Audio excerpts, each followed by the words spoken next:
So, you touched on it in terms of, pastoral care, pastoral support, supporting apprentices. So just touch, if you can, just give us an idea of the sort of support that's available to typically a young person. As you said, it's typically a young person, but it doesn't have to be, because some of your work is about upskilling some of the existing staff. Yeah. So I'll talk about the early careers ones that come in. And they can be straight from A-levels, BTECs, or sometimes we recruit onto master's apprenticeships, so they'll be graduates straight out of university. And I'm kind of like, I know they come from university and I know they've left home already, but actually it's their first time typically coming into a massive global. So we put them kind of through the same support. So the pastoral help starts early. So I think I mentioned before about doing the welcome call. I always judge. I've got 2 teenage sons. In fact, one's not a teenager, I know he's 20, but I look at this as to if one of my children was applying for an apprenticeship, what would I as a mother like to see? And I think that's kind of helped with some of this. So we do a call where we got on a call, there's leaders from the business, there's existing apprentices, there's a mother of an apprentice on there, and people are talking about kind of like the business. They talk about how we look after apprentices in the business. The mother of the apprentice talks about what to expect when your lovely son or daughter comes home from work and is absolutely exhausted. This is the reason why, this is what they're up against. So kind of like throw them some slack. And the apprentices talk about the reality of it as well. So we start off with that. We then also, we do relocation for our apprentices. So we were really aware that our sites we've got 5 sites in the UK, and they're typically in some of the most expensive parts of the UK.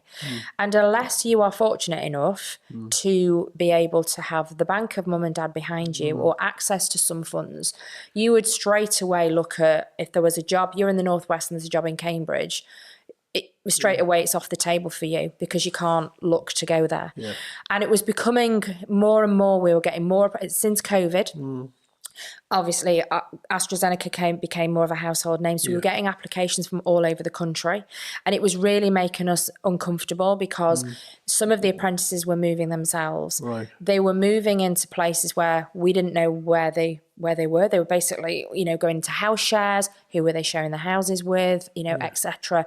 So the risks. So we now do a policy for them where they get financial and pastoral help to help move them.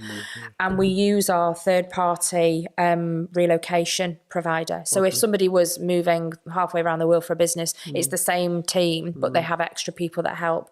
And so we have help finding somewhere to live, setting them up with utilities, financial support so that they can immediately go and put a deposit down if they find somewhere. They've got money to set themselves up in a home, get the basics. And we've actually got teams of apprentices as well who've been through relocation themselves. So they will have a relocation buddy so that they will help them through that time.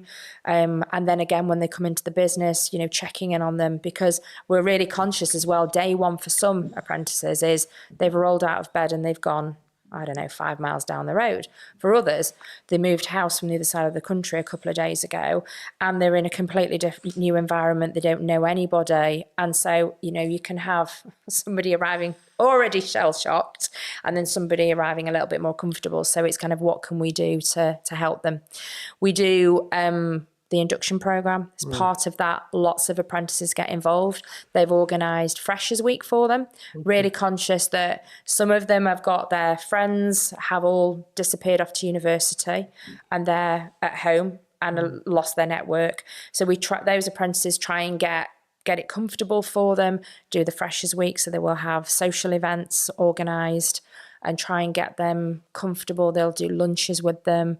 Like I said, referenced earlier as well, they're managers as well. We spend time with the managers making sure they realise what they're taking on, how they can support the apprentice, so they don't, they don't arrive on their week 2 and the manager disappears off to a different country because they've got a business trip. It's kind of like, if they have to do that, who are you leaving in place to help this person? Because you're putting them on a massive site wherever they are, and they need to be able to navigate themselves around. Who's going to take them for lunch on day 1? It's all that. So we're really kind of try and put a lot of effort, and there's a big group of people all so enthusiastic. I think what I love is when the apprentices themselves come through, and they all arrive on, I think it's the Wednesday of the induction week, and you see them literally coming in hordes, and they've come to either have lunch with them, or then after work they have dinner and they go bowling, and you see loads of them from all different years coming in wanting to help make that experience of the apprentice a really great one. Canny Conversation Podcast Series 5 by Safaraz Ali.